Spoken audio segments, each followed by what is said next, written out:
Sergio, a new subscriber, has a question. He's in the process of transitioning from a hospital security position to a prison and wants to know if there's a difference between the day shift and the night shift. Well, Sergio, the difference is like night and day.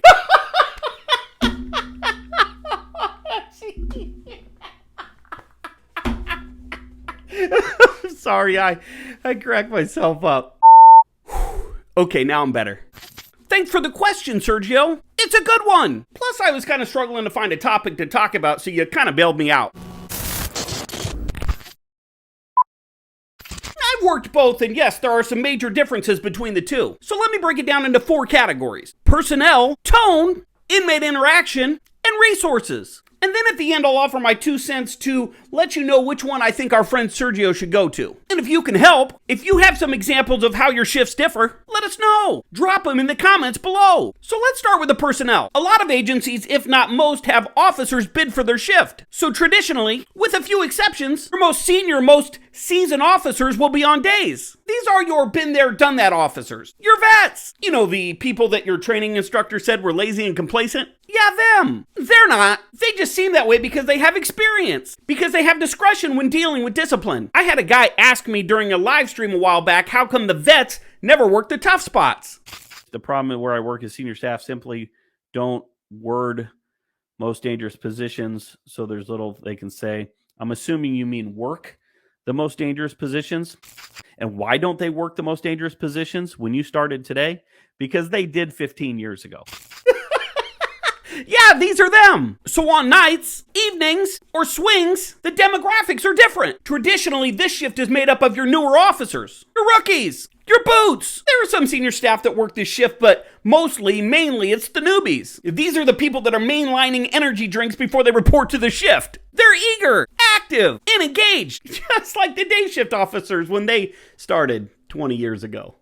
The personnel, the people assigned to each shift set the tone, the overall attitude of the shift. Because the day shift has collectively more experience, things that seem like an emergency on nights will be handled a little differently on days. Is that the case? Do you guys see a difference in the way that inmates are disciplined, managed, made to behave? I do. Is it that way at your place? Sound off in the comment section. It makes sense. It tracks. So what affects the tone? Well, your temper, your style, your mood, your everything. You can feel the difference, the tone, when a newer officer takes a post and they focus on every infraction, every violation. And their want to run a tight ship will affect the energy in the housing unit. The inmates will feed off of that. Good, bad, or otherwise, that's what happens. So if you're high-strung, angry, agitated, or hopped up on Monster energy drinks, if you are unfamiliar, unsure, or insecure because you're new, small things will become big things. But with time, experience, and understanding, you can keep the small things small. I read a great article on tone and I'll link it up in the description. It's a really good read. Another major difference between the shifts is the inmate interaction. On day shift, a lot is happening. Transports, courts, medical appointments, visits, classes, jobs. Depending on the facility, it can get a little silly. So the interaction is different. Day shift spends a lot of time facilitating, monitoring movement,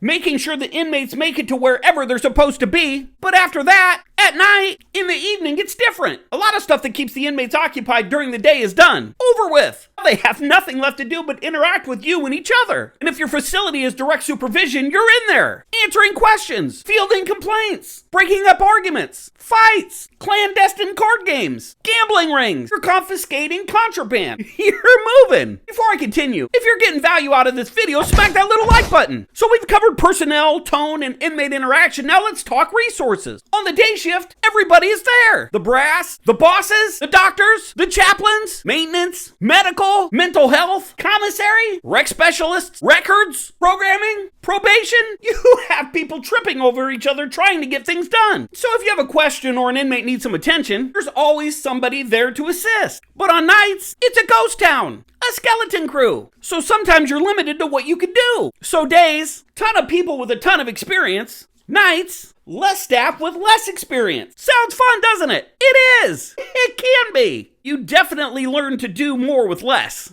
This was just a quick overview, an introduction to the differences. So here's my 2 cents. Newer officers such as our friend Sergio here need to cut their teeth on the shift where they'll have the most inmate interaction. And that's usually nights, evenings, swings, whatever, because that's where you learn to do the job. You don't learn to be an officer by working the courtroom or working laundry or medical. You need time in the units. You need time in the dorms. You need that experience to help you grow as an officer, to learn how to deal with, how to manage the inmate population. And day shift isn't always that. Overnights isn't really that. In my opinion, and this is just my opinion, new officers need to work with the inmates as much as possible for the first few months. It'll be better in the long run if you stay and make this a career. If you like this video, if you found value in this video and you're craving more correctional content, check out this video on how to clear a day room, or watch this video on the mistake that most officers make on their first day. And don't forget to check out my books, The Nothing That Never Happened and When Home Becomes a Housing Unit, both available on Amazon. Alright guys, that's all I got until next time. Be smart, stay safe, stay sane, and we'll talk soon.